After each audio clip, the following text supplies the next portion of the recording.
Cncrnng Ssh, the destroyer of hours. Time is the hound of Ssh. At Ssh's bidding do the hours run before him as he goeth upon his way. Never hath Ssh stepped backwards, nor ever hath he tarried. Never hath he relented to the things that once he knew, nor turned to them again. Before Ssh is Kib, and behind him goeth Mung.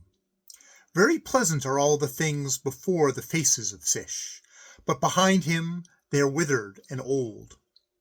And Ssh goeth ceaselessly upon his way.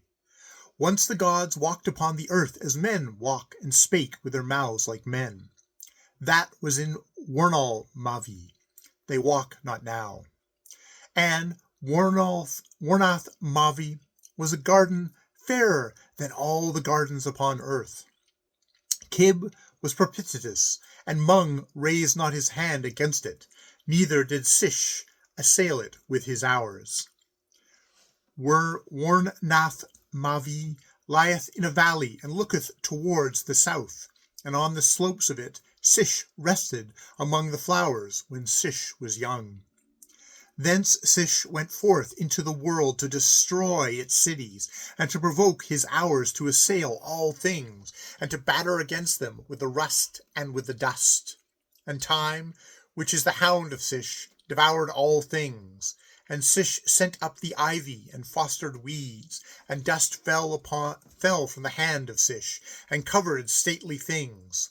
Only the valley where Ssh rested, when he and time were young, did Ssh not provoke his hours to assail. There he restrained his old hound Time, and at its borders Mung withheld his footsteps.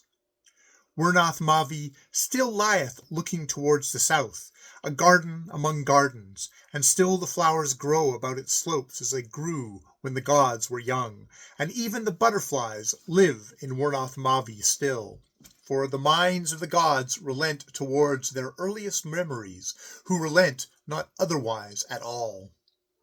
Warnath Mavi still lieth looking towards the south, but if thou should ever find it, thou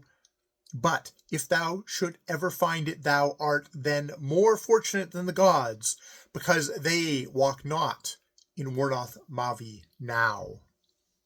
Once did the prophet think that he discerned it in the distance beyond the mountains, a garden exceeding fair with flowers.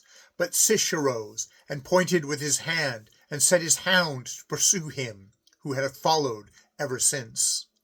Time is the hound of the gods, but it hath been said of old that he will one day turn upon his masters, and seek to slay the gods, excepting only Manayud Sushai, whose dreams are the gods themselves, dreamt long ago.